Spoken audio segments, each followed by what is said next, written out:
Welcome to Big Questions. This is Cal Fussman, an old school guy showing you where the world is headed.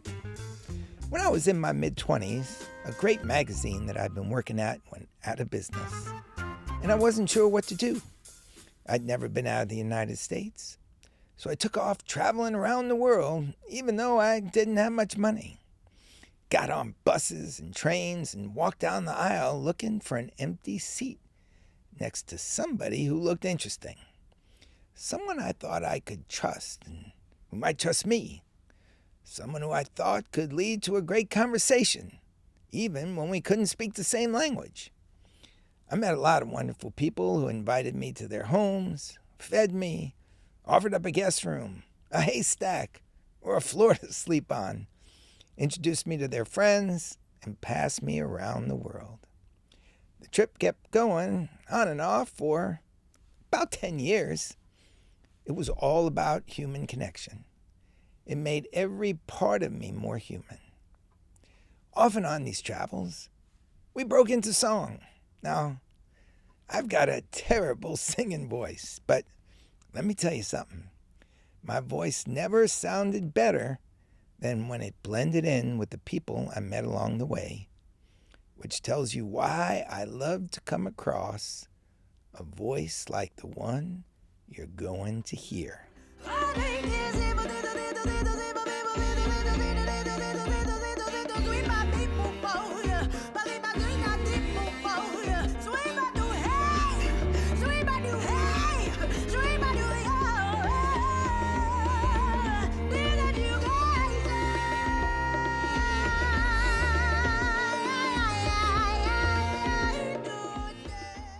That's Lachi performing on the official video of the song Diseducation. Now, you're not ever going to hear me try to sing that, but that song is special to me for many reasons. Diseducation is about a new way of thinking about disabilities. Lachi is blind, and Indy Robinson, who's doing the elegant ASL translation, is deaf. Song calls for a diseducation from the way many think about disabilities. The rhythm of the song also, in some ways, reminds me of this podcast, where it's going. Because one of its goals is to diseducate everyone about artificial intelligence, to put aside the hero and villain narrative, put aside the myth that everybody's going to lose their jobs to AI and the robots, to not surrender our humanity to it by going along with the narrative that anything can be accomplished in a couple of clicks or less. I see AI as a new way of looking at the world where we can work to cure pancreatic cancer, but that it comes with a responsibility to fight to maintain a good environment around the data centers that will power all this change. Where does Lachi fit in? Well, she's not only a Grammy Award nominee, but she's a Grammy trustee. And she just released an album called Magnificent that has 70 human collaborators in a time when many in the music world are nervous about losing their livelihood to artificial intelligence. What I love about the conversation you're about to hear is the two sides of it. On one side is the appreciation Lachi has for the accessibility that AI can provide to someone who's blind, deaf, or in a wheelchair. On the other is the way musicians can have their jobs replaced and their music stolen. And oh, by the way, I asked Lachi if it was okay to play that snippet, and then made a formal request. I was paying homage, but you see how easy it was to move the song from one place to another. We have to be mindful of where all our technology has taken us, the way the environment can be damaged in the rush to build data centers, and as you'll soon hear, how AI can make humans delegate work their minds should be doing and end up feeling a little dumber. It was an important conversation for me as I move forward into the future of work. I'm trying to figure out how we can get the best out of AI without taking on the worst. I don't even quite know what all this means right now or what I can do about it, but I'm beginning to understand that it's my mission and that it will be with me for the rest of my life. That's what this podcast is all about. And if it leads me to more conversations like the one you're about to hear with Lachi, it's going to be a great time. I want to thank my sponsor, Moments, for coming along on the journey. Moments allows companies to reward employees who do great work with memorable trips around the world that are crafted by a white-gloved concierge team. At a time when we have no idea where the future is headed, a moment's trip with our loved ones reveals to us the joy in being authentically human. I'll tell you a little more about Moments at the end of the conversation I had with Lachi. It even touches on all that all of us love about music. So let's get straight to Lachi.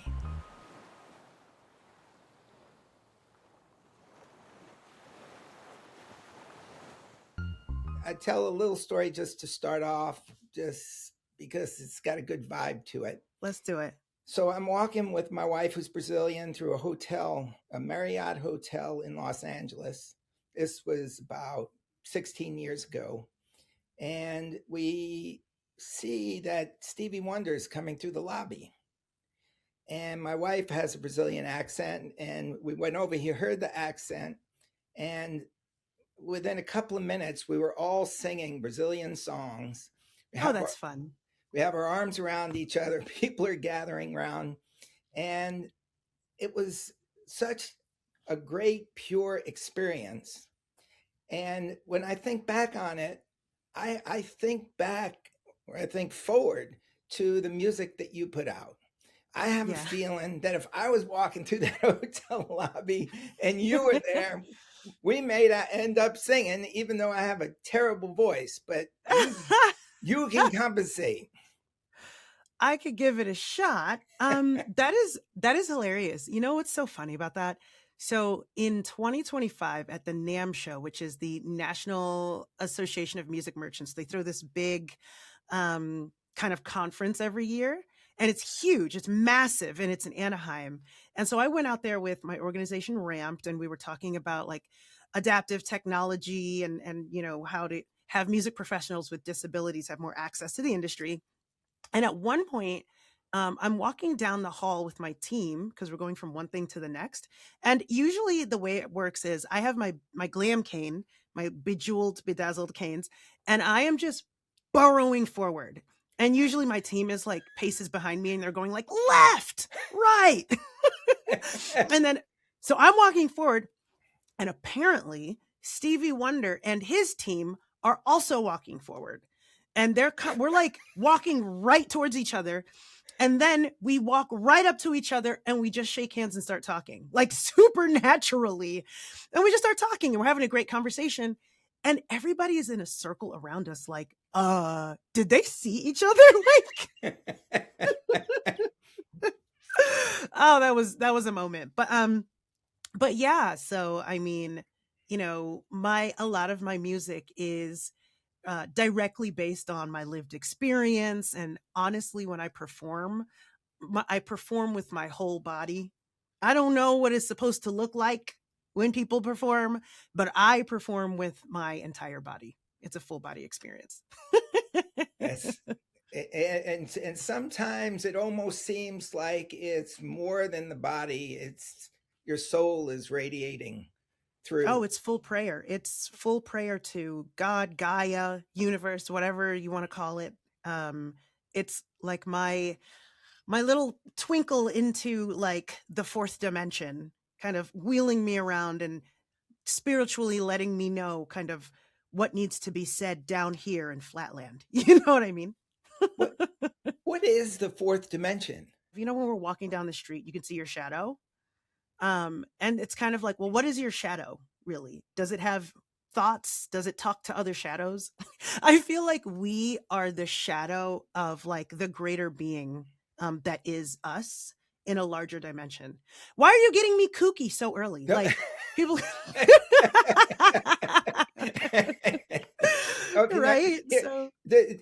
this is as human as it gets, right? Yeah. Yeah.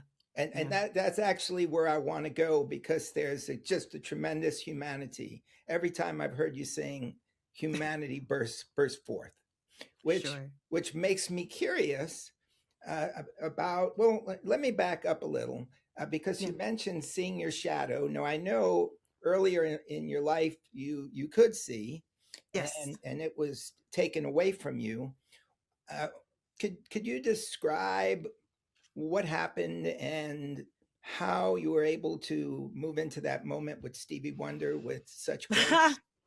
Right. So, well, first and foremost, my parents are Nigerian immigrants, and moved to America. I was born here, and I say that because it's like I didn't have a cousin in the industry. You know what I mean? I didn't have a foot in the industry in any way, shape, or form. So this whole thing was bootstrapped, right?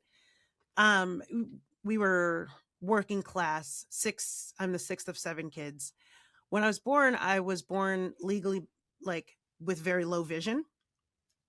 So I was always kind of navigating with super low vision. I'd have to wear like these big Coke bottle glasses. Um, that's why Lisa Loeb was such a fun influence in my younger life. I would also, I was told I'd have to use a cane, but I never did. I remember throwing it into the driveway and running over it with my bike at about 7 or 8. And I was just like, no, I'm never going to use a cane. I already have to have big print and all those things. But because I was low vision, I didn't really have a lot of friends because I wasn't really like blind enough to be like put in the disabled category. And then I obviously didn't have vision.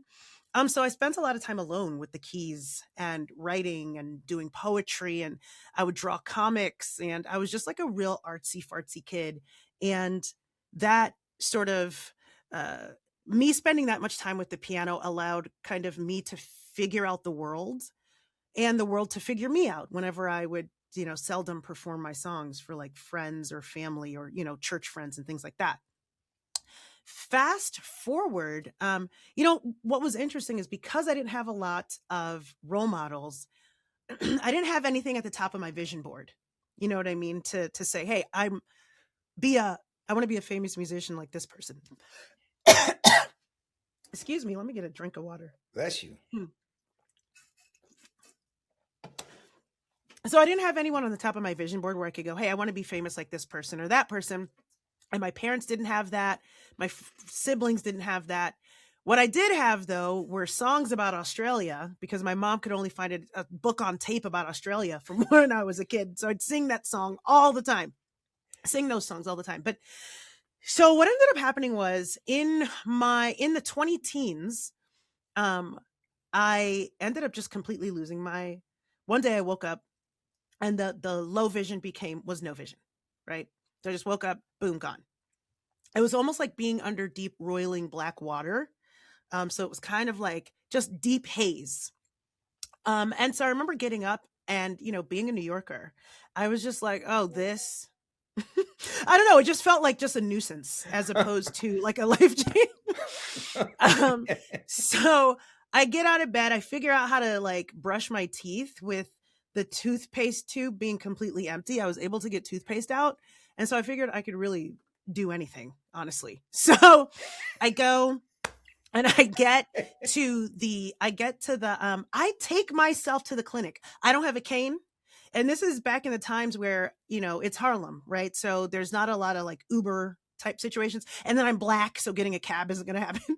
So My God. I end up like getting myself to the clinic just by using, like, it's my city, right? I know that the playground is on the left, and I know that the banister's on the right. I know that the cat collars are at the end of the street. Like, so I make my way to the clinic using really the city as my cane at the end of the day. And when I get there, the doctor gives me these like eye drops, and it restores my vision very slightly. But he goes, so what happens is your cornea's exploded and a bunch of other things happened. And this is going to be your life now. This little teeny bit of vision that I just restored for you is actually going to keep having these eruptions and start to go away. So all this time in my life, I had low vision, but it was never getting worse.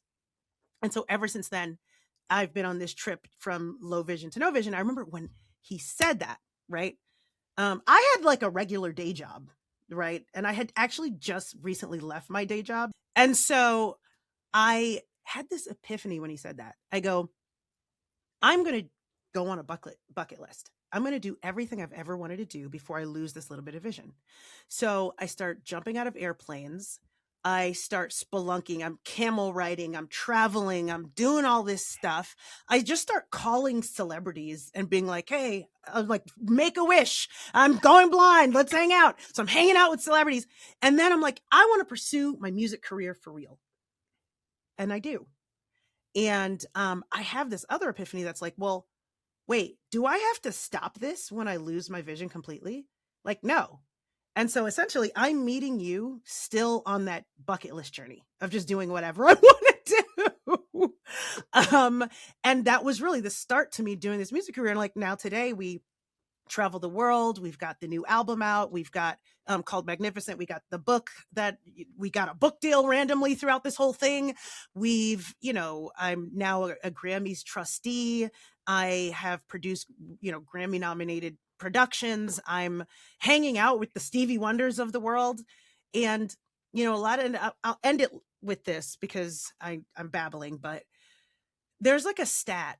I don't know what it is, but it says like something 50 or 60% or something like that of people have said that they would, if they were to go blind, they would rather die. But when I lost my vision, that was actually when I finally started to live. Like seriously, I was like speaking of shadows, I was a shadow of myself. I was sitting in the backseat of my own car until I lost my vision, and all of a sudden everything just fell right into place. Purpose fell right into place. Perspective fell right into place. And I was finally like, why am I doing what everybody else is telling me to do? Why am I wearing this mask? And the blindness allowed me to take the mask off. What an introduction. It's the perfect setup for every question I have. Sure. I'm just curious because I'm calling from North Carolina. I know you went to school in Chapel Hill at Chapel University Hill. of North Carolina. And what age were you when you had that moment where basically you're holding a tube of toothpaste and squeezing? Well, I was in my 20s when I lost my vision, which when I tell people that, they're like, "Oh my God." You know what I mean? Yeah. That's it. And when I was in UNC Chapel Hill, honestly, that was when I started my a cappella group there, Cadence. And it was me just starting to get my feet wet on what leadership is and what leadership means. And I will always have UNC Chapel Hill to thank for that. I remember I went to a guidance counselor when I was in Chapel Hill, and I asked him, I said, I want to do music for like a major or minor or something. What classes do I take? And he said, move to New York. And I was like, what? You're a guidance counselor. You're supposed to like tell me what courses to take. But he was in a Beatles cover band. I don't know. So, I don't know. It was a really great stepping stone for me because when I did lose my vision, I had those skills of like, hey, I'm a leader. And then I also know how to arrange music. So that's how those two things combine. Okay. So a little story here. Uh, when I evolved my podcast toward the future of work, one of the first episodes I had was with a woman who had a very difficult childhood and just kept going, so it's just pretty much the way you just described. Oh, wake up in New York, it's another annoyance. Only some really deep stuff happened to her. But she gets to a point where, sadly, her husband dies, and she decides to be a rock climber to get away from the grief. Mm-hmm. And she loves it. She goes every day, and she takes a few days off for vacation with her kids, and she's so excited to get back. And this is one of those walls where they have the pegs, it goes up about 60 feet. She finds a new partner because her old partner is not there, and he forgets to put the harness on her. And she just attacks the wall because they've got a new set up there, and she wanted to prove she could do it. and she got like to the top before she understood I can't go any further, and just let go almost triumphantly. Yeah, there you go. Ooh. And she lost the ability to walk. Okay. She's in a wheelchair, Okay. and she actually flew from Michigan to Charlotte for the first time alone with Mm-hmm. her wheelchair to Mm-hmm. do the podcast. Okay. And there was a live audience, and Oh, nice. she basically said at one point, you know, if there's an AI that can bring back my legs, I'm in. If you want to put a chip in my head, I'm in. I'm all in. And actually, she has got some braces that they've put on her legs that have enabled her to stand and step now. And so we're seeing the power of the future. Now, here's a question for you. Given what you just told me, that you stepped out of the showers, out of the shadows when this happened to you, I don't think it would put you back in the shadows if some new technology came along and gave you back your sight. How would you feel Right. about that? I've thought about this, and a lot of people have different opinions. The first thing I will say is that we live in a world with boob jobs and body positivity at the same time, right? So I love the idea of options, and people can body mod all they want, as long as you don't allow shame and societal stigmas to be the driver of why you're doing it. So I say this in this spirit, right? There are a lot of folks who look at a cure and curism as like the answer to all of their problems instead of just living their life, right? So some folks would say, like, a great example is going to be rest in peace, Christopher Reeves, right? After he lost his legs, he dedicated his entire life to finding a cure, Right. right? When he can be spending his time doing other things, he could have played X, like, right, like in what is it, Dr. Xavier or whatever. And so I love to tell people, like, it's not all about chasing the cure. It's about living your life. If a cure comes and you want it, if there's an AI chip and you want it, for sure. Now, there are some people that I know are the complete opposite, where they're like, no, I am who I am, and you need to love me for who I am. At the end of the day, right? Disability is the fact that society doesn't know how to accommodate, right? It's not like, oh, I'm disabled, so I need to get fixed in order to be a part of the party. No, the only reason you're impaired is because society hasn't been built in a way where you can navigate, because stigma hasn't been built in a way where you can feel accepted and belong. A great example is, let's say John, the wheelchair user, wants to go into a party that's up a set of stairs. And then the party planners are out there, they're in the doorway, and they go, hey, John, go get your legs fixed, and then you can come and party with us. Oh, As man. opposed to saying, you know what, if we want to be all inclusive, let's have this downstairs.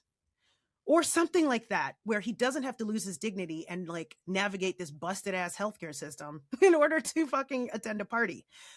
For me personally, I don't believe that I would fix my vision. And it is only because now I recognize my purpose in life. And my purpose in life is to say that message that I just said to you, to everyone, which is, you are not broken. Society's broken. And we need to stop fixing ourselves to a broken society. We need to start fixing society. Okay. Well, what you've done is brilliantly delineated everything that I hope to ask about in the podcast. Because there are a lot of people out there who are saying we're human, we're not artificial, we don't want that. Mm-hmm. Uh, I've I was it's You look at the younger people now who are going to college graduations. A speaker goes up and starts to announce the triumph that AI is going to bring the world, and they're booing. Yes, I saw that recently. And this wasn't only one place. This was Right. quite a few places.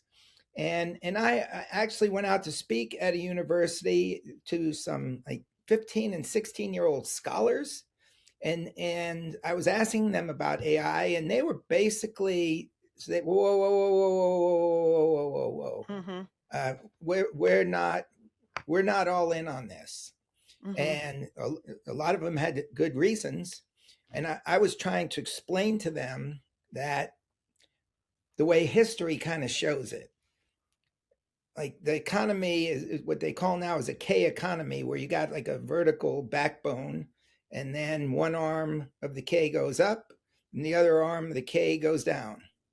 And everything with AI seems to be on that upward arm. And if you don't go in that direction, just try to hold on to the past. Well, it's going to be difficult. And I'm wondering how you would talk to those 15 and 16-year-olds that I was talking to, because I need to do a better job. um, you know, so for me personally, there are two buckets when it comes to AI. So there are two things in my life. Lachi is two things. Lachi is music, and Lachi is accessibility, right? And I will say that when it comes to accessibility, um, AI can be very useful. So it depends on what we mean, right? Are we talking LLM? Are we talking what generation are we talking in terms of generative? But if we're going to broad strokes it and just say AI, which I have to be honest, I hate when people do that. But for everybody to just understand what we're talking about, we just say AI. Um, it's very useful for accessibility. Like for instance, I use it for visual description. So I can go in, I can use live. So what is it, Gemini? I can use live to go in and like describe things. I've used Google Lookout to describe things. Google Lookout is kind of similar. It's an app similar to what live does. And so I can, have the little medicine bottles with the really ridiculous fine print. I can even curl up with my own physical book, which I had like real, like, uh, a real like issue. I used to be able to just sit in a corner and read a book by myself. And now I can actually do that. It's a little clunky, but I can have the machine read my book to me. There's also travel. So like, I've got the meta glasses, which say what you want about the meta glasses, they're trying. But I could use it to travel. It can read like the signs as I walk through the airport, et cetera, et cetera. Although still my charm gets me things I want faster. um, and I think another big one is so just beyond blindness, like for deaf folks, live captioning. So I have a ton of deaf friends, and because it can do live captioning, we can just have a natural conversation. I'm talking, they're reading, they're responding. um they can type back, et cetera, et cetera. um for people who are neurodivergent, it helps with reminders. It helps with breaking down complicated emails, maybe. It helps with, predictive text for folks who have mobility differences, right? So there are like a lot of ways that and the best thing about it for accessibility is that it adapts to you. So people with disabilities have to spend all of their time adapting to everything else so that they can keep up, right? They have to make an adaptable wheelchair, or they have to go like, 50 minutes earlier than everybody else has to get there just so they can get there on time. All those little things. But AI will adapt to you as you use it as an accessible tool, and it adapts to your access needs. So that's the pro. Here's the con. The con comes with me being an artist. I mean, and I feel like it's obvious. Everything I'm going to say, everybody already knows. Like, livelihood. There are, I don't want to go, it's a touchy subject in the music industry. I feel like, there are a lot of folks in the music industry who are using it, namely because record labels are peddling it. But I'm going to not say too much because being a Recording Academy trustee, I do know that there have been some words said by very high up people in the Recording Academy, as well as just musicians who are technologists and are very powerful at the same time. But broad strokes, as an artist, livelihood is being taken away, which I understand that the argument to that is, well, figure it out. This is new technology, figure out a new livelihood. B, there's a lot of theft.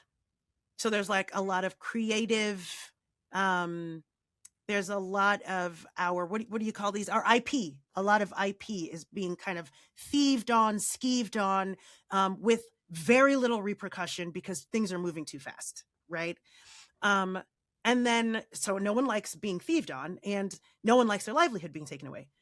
For me, because I'm doing fine through this. I mean, I heard that there was an AI live show. I was about to buy a ticket because I was like, what is it going to be, like a hologram? I don't get it. But like, I'm doing tons of live shows. People pay me for authenticity. They pay me because I'm authentic. That's what I sell. And so the thing that's getting me is that authenticity is losing value. So authentic human experience and thought is losing value. When people say like, oh, so this is slop, what they're saying is this is no longer authentically human. And then for the response to be, but okay, that's what's bugging me, because what I sell is human authenticity, and human authenticity is losing value. Now, what these kids, the 15 and 16-year-olds that you're talking about, that's what they're fighting against. They're going, because, at the end of the day, every generation just rebels against the previous, no matter what. I mean, bell bottoms are coming back because it's just like the bell bottoms were in the 70s, in the 80s, they hated it. In the 90s, they loved it. You know what I mean? Like, it's that pendulum swing. And I think what's going on is that corporates or, people at schools or whatever are trying to force these kids to love no more authenticity. We're saying, embrace the degradation of authenticity. And they're going, you know what? No.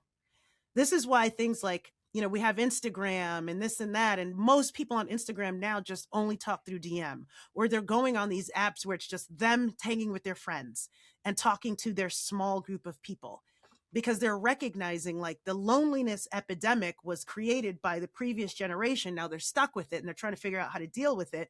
And they're like, if you're going to give us loneliness and no jobs and no ability to own a home, we're definitely not going to take anything else that you're peddling at us. And so I think that the solution is that instead of trying to shove AI down everyone's throats, like, actually make it the thing you're saying it is. Everyone keeps going, it's a tool. Oh, it's not going to this. Oh, it's a tool. Then make it a tool. Stop using it to replace authenticity. There's a lot of money going into creating this thing that takes away all of our thought, all of our journey, all of our social whatever. But that money could be going into actually just making it a better restrained tool. So that's kind of my take on it. Well, that to me, isn't that the dance that we can do so that you can have everything you listed on the positives, but let's look at the negatives and say, hey, we don't want this stealing going on. Yeah. We don't want all these data centers coming up if it's going to drink up all the water that the people need. Yes. But maybe you can figure out another way to do it without the water. Yes. Right? Like, why are we, the thing is, when it comes to capitalism, oh no, you made me say it. We have to use the quickest, fastest, most exploitative denominator, right? And it's like, okay, water. Okay, let's just slurp up all the water tables because that's what we need to make the quickest buck and the most exploitative thing as fast as we can. We also need to peddle it. We need to market it, et cetera, et cetera. When in actuality, if we sit down and take like 5 minutes to think, we could absolutely change it. Here's two of the problems. Like for instance, right? We're using oil, crude oil, et cetera, et cetera, et cetera. Then all of a sudden, Iran shuts down and everybody's like, oh, wait, we can use other things. So now everyone's investing in solar all of a sudden and has been for a while. And it's like, if we sit down and go like, wait, now hold on, then we can figure out how to invest in other things. The problem is we are depriving ourselves of a lot of thought. So if you go and if your Claude is drinking up all the water in your fridge, right? And then you go to Claude to say, how do I get you to stop drinking my water? And then it drinks more water to answer your question. Like, what are we talking about? We're losing thought. We can't be the geniuses we were. And there's no AI is not evil. AI is it's actually a good thing. And like, if we do it right, it'll allow us to evolve the same way us learning how to cook allowed us to evolve, right? We don't have to spend as much energy breaking down food, right? So that our brains could get bigger and work better. We wouldn't have to spend as much energy doing stupid crap like bullet pointing an email. Sure. But what we're losing in return is we're not getting that bigger brain, right? We're actually shrinking our ability to have those kind of like intellectual discussions of how can I actually make this so that it's not drinking up all of my water. That's a problem I'm having. And then the people in charge of this are not the intellectuals, are not the most intelligent scientific minds. But I think that AI is not actually inherently evil. I think it's actually a good thing. And I think it's just being capitalized and capitalismed into being ruined. Oh my God. That I just thought of that. I think that is the truth right now. I think AI is a good technology. It's a good thing, but we're doing it wrong and we're going to fuck it up. Well, you know why I'm here? You know why we're having this conversation? Because I don't want to see it fucked up. And Right. you know what? This is what I would tell the 15 and 16-year-olds. You know what? You have the mindset to figure out a way to make it better. So instead of turning away, why don't you look into it deeper? It's so quickly corruptible right now. Like, like I got to tell you, I got to be honest. I am, and I'm just going to say this, and I'm just going to say this out loud. I am dumber. I'm dumber. Ever since AI, I am actually like not as smart as I used to be. I remember I was trying to like write an email or something to someone and I was like, oh, let me just throw it into Chat GPT or whatever. And I was like, no, let me not do that. Let me just write this email. And I'm sitting there, I'm like, how do you write an email? How do you do this again? Okay, wait, it starts with typing. Okay, we got that. I'm literally, and I feel like everyone is trying to deny that we're all just getting collectively dumber. So when we go to these kids and we're like, hey, you take this, you figure it out. First of all, the way it's being peddled, right? Like the way it's being peddled by the folks is being peddled by, it's a little too obvious that someone is saying, hey, go peddle it. And if you want an earnest, authentic person to go up in there and sit down and say, actually, I've done the research. Here's what we should actually do with this technology. Who the hell is going to buy it? Which billionaire is going to ethically do anything? And not no shade on billionaires. Get that bag, sis. But what I'm saying is that like, if at the end of the day, you would have to have someone invest in you to do that research. Why would someone invest in messing up their own bag? And so it's not, again, it's the problem. You know what? Listen, it's not, the AI is not the problem. It is those in charge and the way they're peddling it. That's the problem. It is this like race to the bottom. There was like a TED talk that some guy said, and he was like, and I was there live when he was saying it. He said, the issue really is like the exploitation, really is the capitalism, because at the end of the day, there are people behind the scenes in these AI companies that are going, uh-oh, we need to slow down. And so the second they take a step back to slow down, another company just jumps in front. And then they're like, crap, what the hell? We need to speed back up. Then that company. So it really still is this race to the bottom, even if ethically you want to do it right. That the invisible hand or the dragon that is the fact to get to the top and be first and get on the moon before the other country does is still the guiding force. So even if you have a couple of kids that go, we want to do this, it's going to be very difficult for them to be able to get the backing they need to actually do it. So are you? Oh no, wait a minute. Are we? What side are you on? No, here's the thing. I'm about the dance. Sure, I sure. am about getting all the good things that you pointed out Yeah, that give you that accessibility that you yeah, didn't have prior. yes, But I'm also about looking at the negatives and saying, let's jump in and try and fix them. Now, yes, I get what you're up against, yeah, but if enough people say we're going to jump in and because we don't want it out of control, right, right. we want a human hand in this. Yes. So I'm actually, you're helping me identify who I'm trying to be. Well, you made a great point with your K that you're talking about. And I think that is part of the issue. Like you've got the up, you've got the down. We need to start having those kind of come closer together because on the one hand, you have the upward K, which is like all the tech folks, all the ones that are like pro AI, but they're also really being steered by that race, right? But then you have the bottom leg, and it's people looking at that and going, no, thank you, right? We don't want to have anything to do with it. We would rather use DAT tape and we would rather use record players instead of MP3s, right?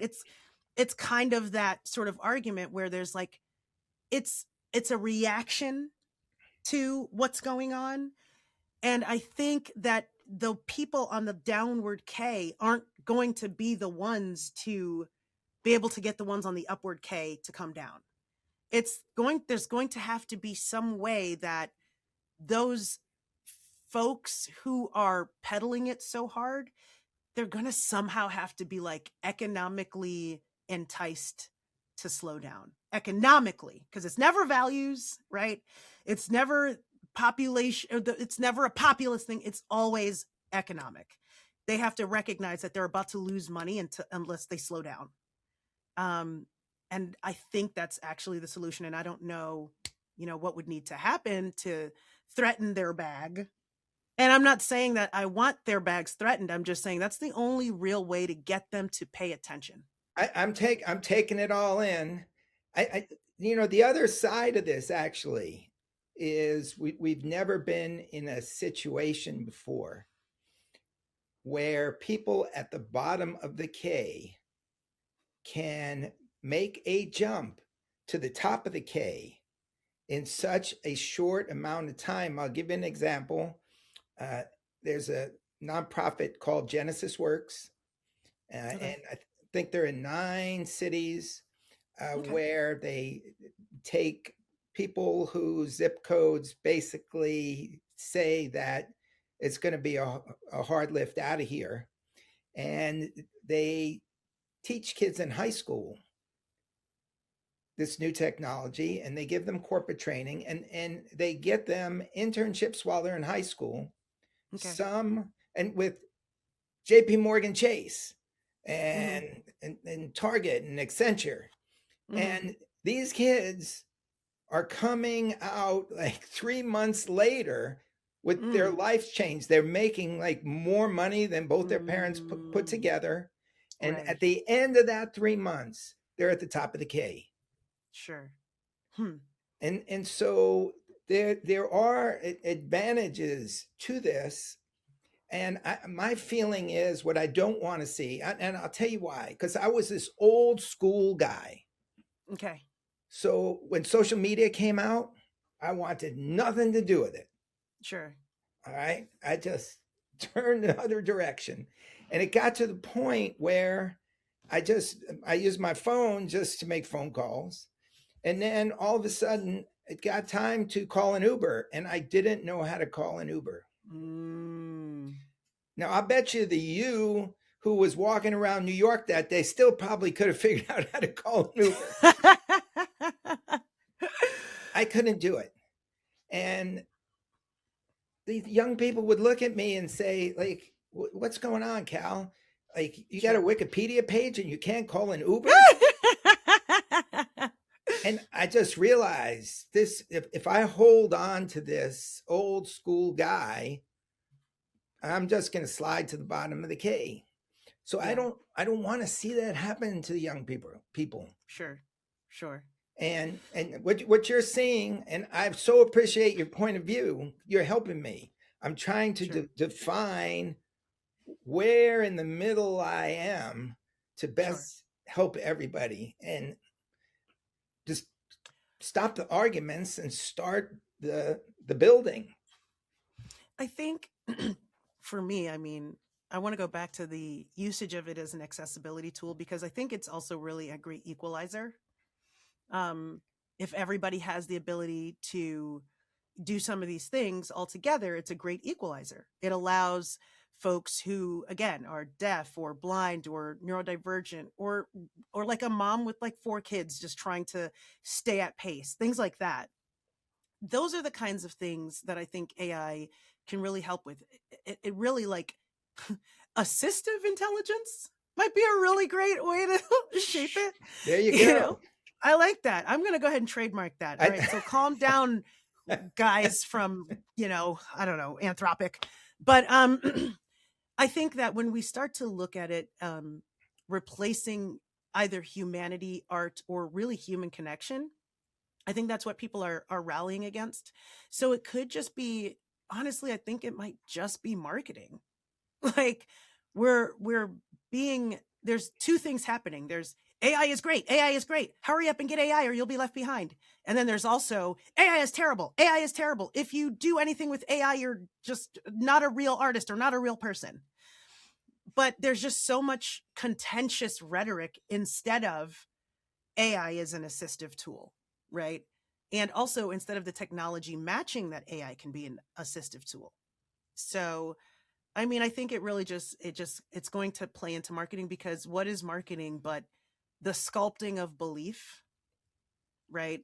And the creation of value. And so I know what I would value it as, which is again, um, ways to enhance my access needs, you know, but if your access needs is to like create art, if you want to be an artist, right, then go get good at making art. That's not an assistive technology for you to just like make art real quick, right? So, one of the reasons I believe that my opinion on this or my take on this is so strong is because at the end of the day, disability advocacy is advocacy for humanity, just in and of itself.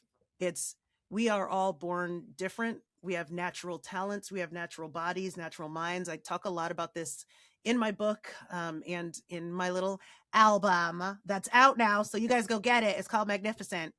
But really, it's this discussion of humans, humanity, what we create, who we are, and how our different minds and bodies shape the world that like we innovate.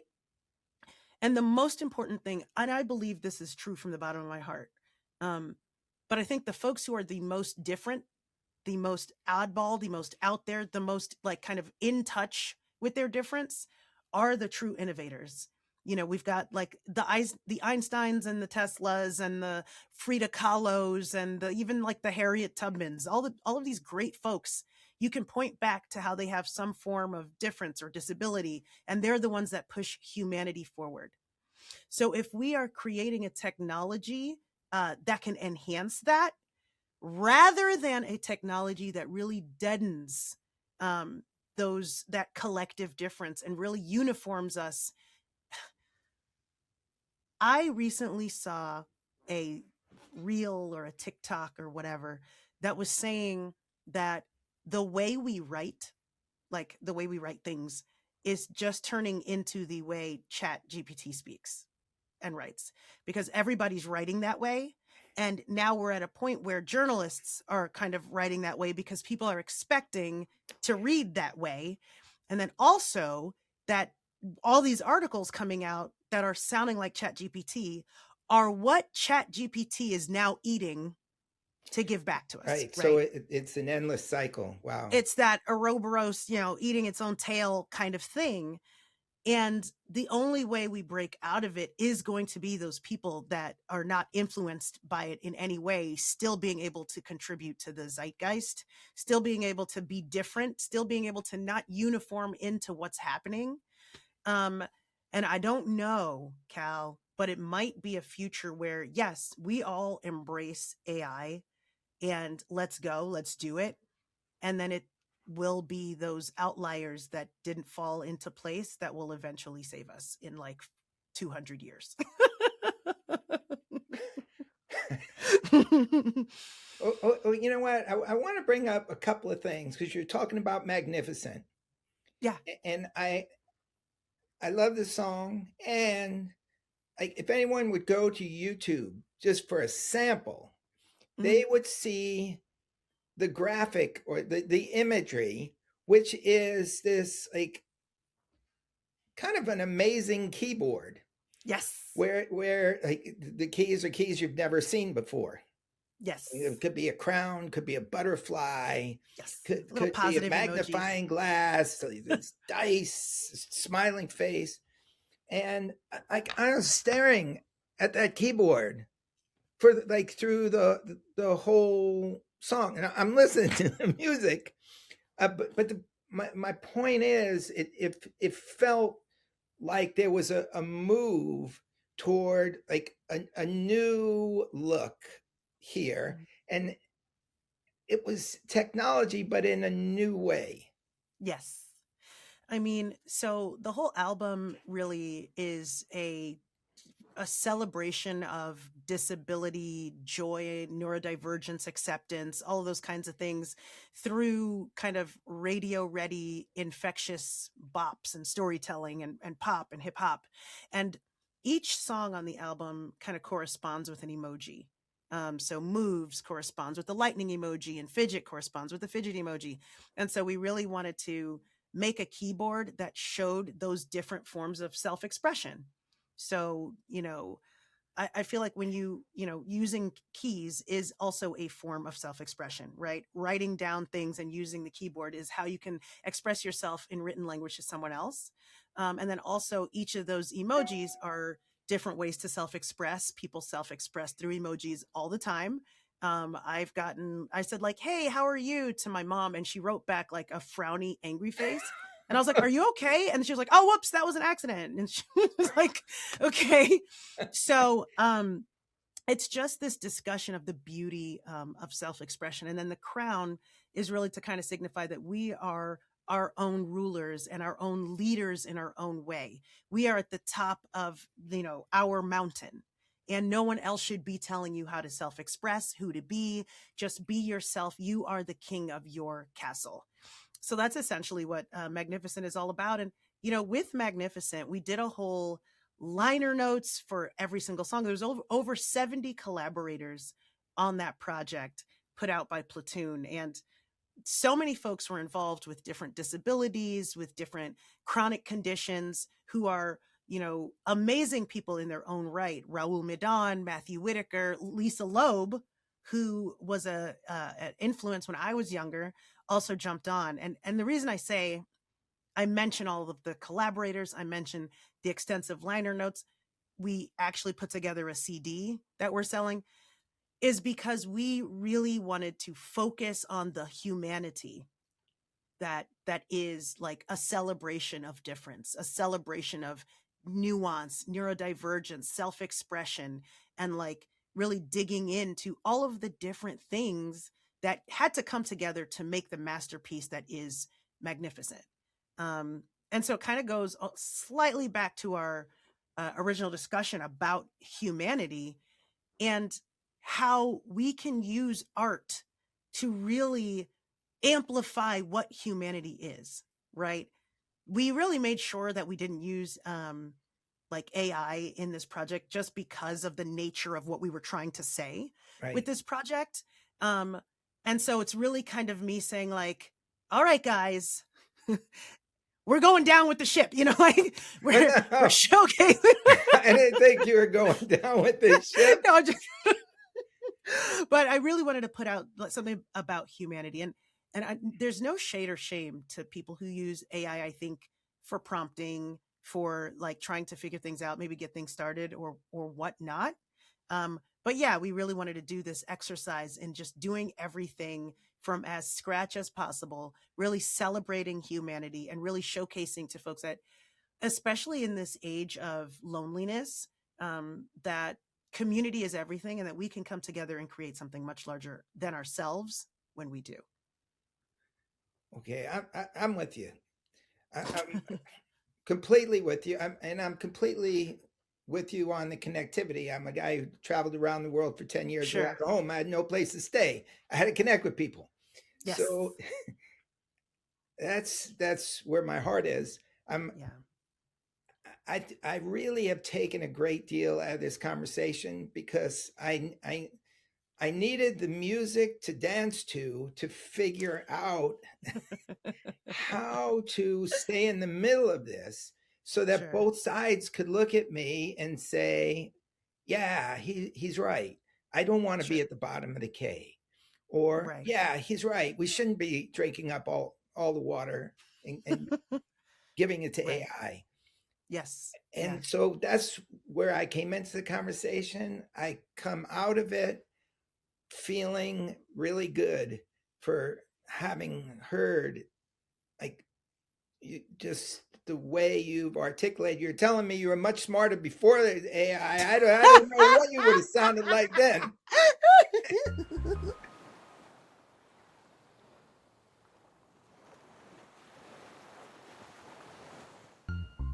One of my favorite parts of that conversation was when Lachi said, "Wait a minute, whose side are you on?" I'm not on either side. I just want the best. I want AI to help us rid the world of pancreatic cancer, and I want it done without data centers harming the environment or the people that live near them. I just want the best, which is a great way to bring moments into the conversation. When your company rewards you with a moment's trip, you get to choose where you want to go, what you want to do. The white-gloved concierge team makes it all happen so that you don't have to worry about a single detail.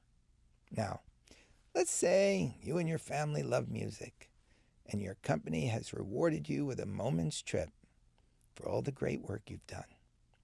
You could set up your own tour to see your favorite musicians. I remember talking to a dad who took his daughter to an Olivia Rodrigo concert and was almost in tears when he told me what it was like to see his daughter so happy. And hearing about a married couple whose relationship was forged at a Bruce Springsteen concert. What if they could see Bruce again now?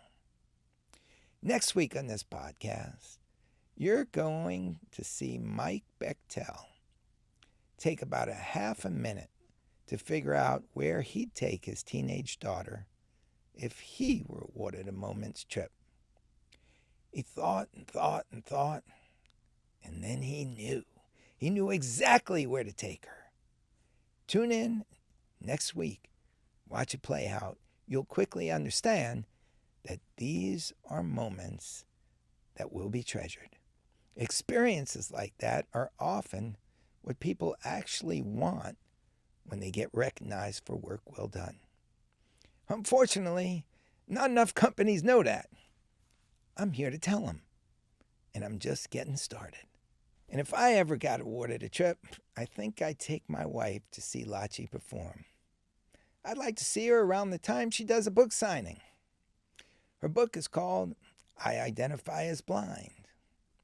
Having a signed copy on my bookshelf would be a great moment.